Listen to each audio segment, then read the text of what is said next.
Hello there, folks. My name is Sad Snake, and with me here in Belgrade, opposite me, is the inimitable Point Virgule.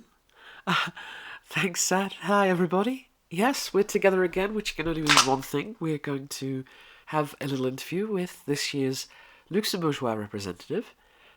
She's somebody that many people imagine would never come back to the contest, including the artist herself. We're talking, of course, about Dželli. So, hi Jelly, how's it going? Oh, it's going amazingly, thank you. It is beyond my wildest dreams to be here. Really. I mean, the opening ceremony was what a whole week ago, and I'm still pinching myself to make myself believe that this isn't just some long, extended dream, and I fell into a coma or something. Uh, I am so delighted to be here in Eurovision. I'm so delighted to be representing my second home, the country that I've lived in for so long. And I'm nervous, obviously, because there is large pressure because of legacy of previous Luxembourgeois entries. But I am so excited at the same time. Now, you came to Luxembourg like how long ago? I came to Luxembourg like 14 years ago now. So, yes, I am naturalized Luxembourg citizen as well as obviously being citizen of Ukraine. I grew up on the west coast of Crimea and I never really thought about music until I was in my teens, as a career, I mean, because my family were insistent that I continue their business, and ironically, their business is a butcher's, and I, of course, am vegan. I became vegan when I was 13, 14 years old, when truly the ramifications of the meat industry impacted me, and I was like, I can't contribute to this anymore. And I joined a local band, and we wrote a lot of songs, mostly political, and I developed this voice, and I submitted for Weltweit because I saw that Luxembourg were really welcoming of people from all over the world, and they had a very strong production behind them. So I thought, yeah, why not try out and try to represent Luxembourg at Eurovision? And that was back in year three. In four, I was part of Kyle. I was invited by you, Point Virgule. Yes, that's right. Honestly, I thought you had an amazing possibility of winning the entire thing back in year four, because I saw your audition videos and I learnt about your backstory, and I thought, wow, this is a diamond in the rough, and your style was so engaging and a bit outrageous. Yes, my style back then was very in your face, and that was reflected in my entries in those Kaila. You know, uh, I really wanted to impact people, but I kind of regret my earlier entries because people focused on me, people focused on my personality, on my stage presence, and on the crazy staging concepts and the deliberately outrageous song titles that I was bringing. Because, for example, I had meat, don't eat it, beat it, or uh, eat me, not meat, things like that. It was very sexual, very. I was bringing very sensual songs, let's say. But objective was to make people think and make people reflect on their behavior. But as I can see now, now that I'm older and wiser, it wasn't the best strategy. People were just shocked at my performances, and that was about it. And people didn't really think about what I was trying to say. You tried again after your debut in year four and year five, in a collaboration, and then you came back in year seven and also got nowhere near the final. That's right, it felt like diminishing returns to me, honestly, because in my first performance at Kyla, I got fourth, and people were like, wow, how is she not in super final? People were shocked. In year five, it was very misfortunate collab, and I somehow came fifth. Year six, year seven, I had a song I really believed in, but it came sixth. So it was like, oh, I'm gradually going towards the bottom of the scoreboard. I should just stop, you know? And I felt very self conscious. I felt very judged. I felt like people thought that I was gimmick singer rather than someone who had essentially political and social aims, but had a very in your face way of trying to achieve them. So I sat back for many years, and in those years, I was developing my style, I was developing a new approach, and I was becoming more avant garde in terms of my music. And now I feel like my music from 10 years ago, I am still very proud of, but it feels like I bloomed as a new artist, you know, and I'm so excited to be in this stage of my career. Now, what exactly made you go back to Gala? Because people had talked about your possible return ever since your last album, which got critical acclaim. And as I understand it, Anna was actually interested in you returning years ago. That's right. So I dropped an album a few years back, and it was called Lethal Injection. And it was criticism of the prison industrial system in USA and abroad because this system is getting imported. And yes, I was contacted by Anna, who said to me, this was before the system of the regions choosing the champions and then Anna choosing from the champions. She was like, why don't you come?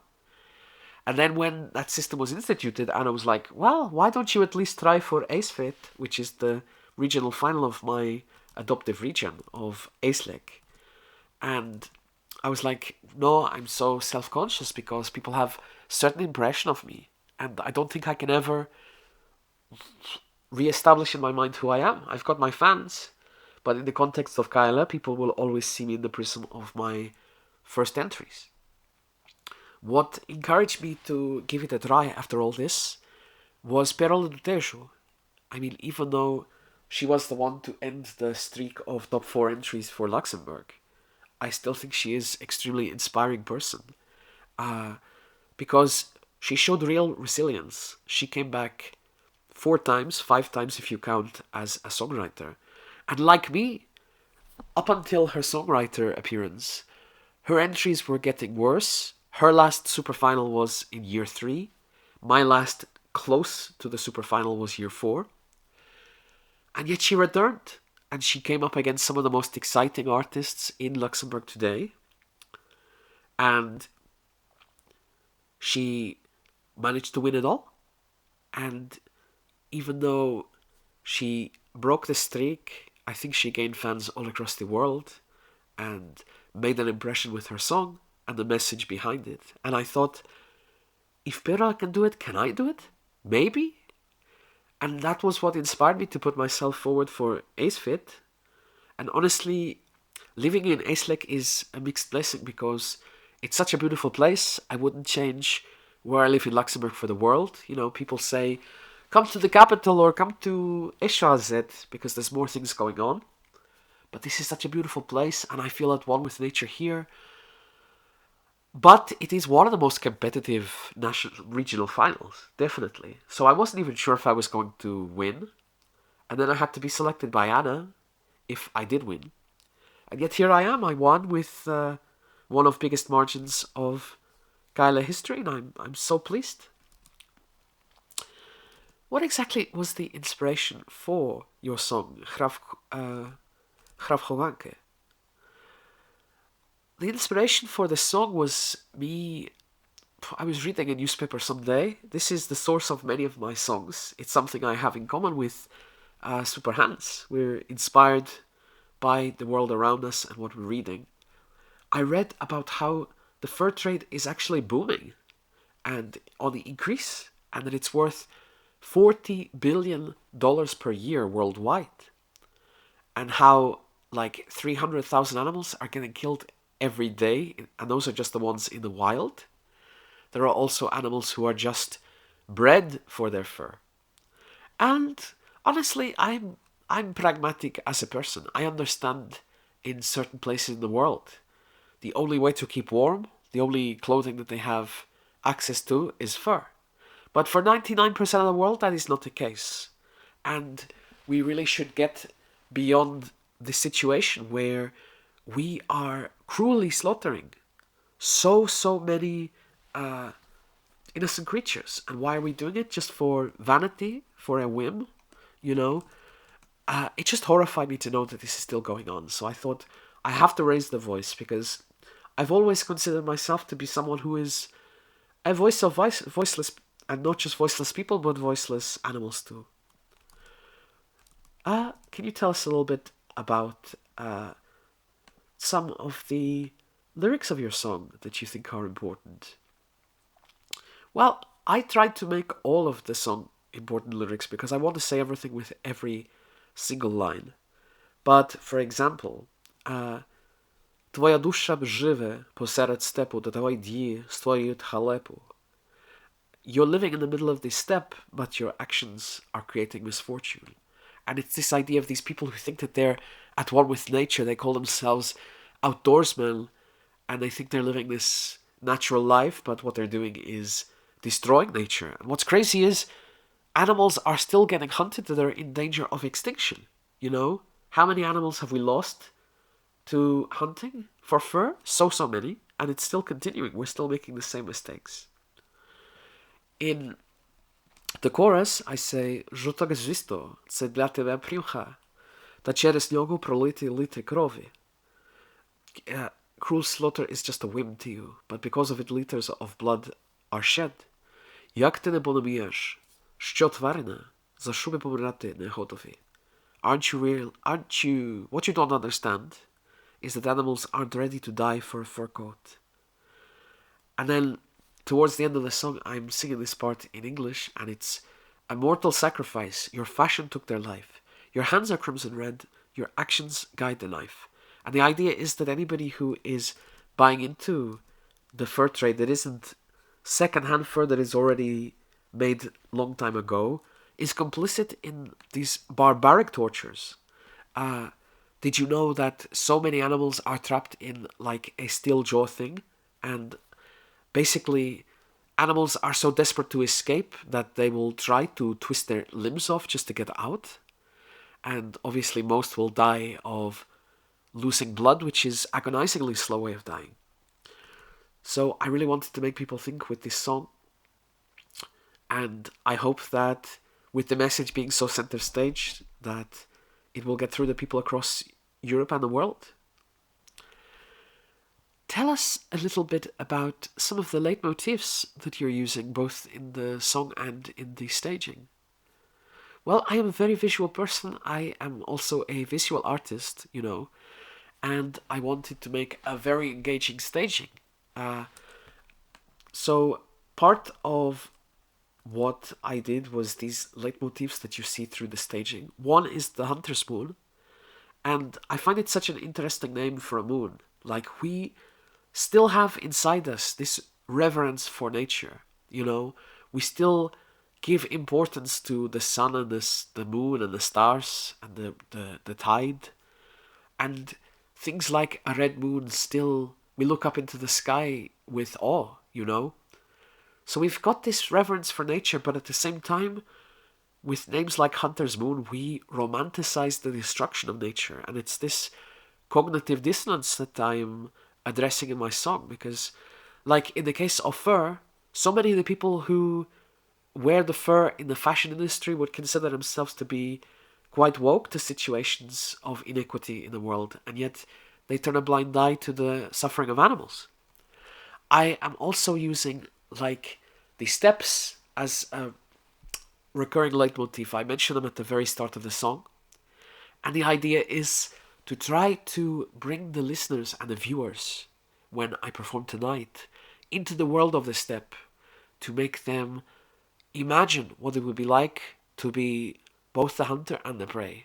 And we make this virtual steppe to try to create this immersive experience. Then the other running thing is the target. I'm during the performance shining a target, the crosshairs, on my own head, on people on the stage, people in the audience, with a laser. And this is underlying, implicit part of the song, but one that I think is just as important. Gandhi once said that you can judge the greatness of a country and of its moral progress by how it treats animals. And so often, a country where cruelty to animals is tolerated, cruelty to humans will also be tolerated, because when we're in a situation where we can play God, where we can decide, yes, my whim is worth more than a life, well, that doesn't just stop at animal lives, it ends up impacting human lives too. Well, Dželli, thank you so much for this interview. Yes, indeed, this was an extremely informative interview, Dželli, and we're proud of you for carrying our flag in Belgrade. We hope that you'll get an amazing result, and we're sure that you'll do us proud. Thank you so much. That's exactly what I would love to do. Luxembourg has given so much to me, and I really want to repay them for everything they've done. So thank you so much.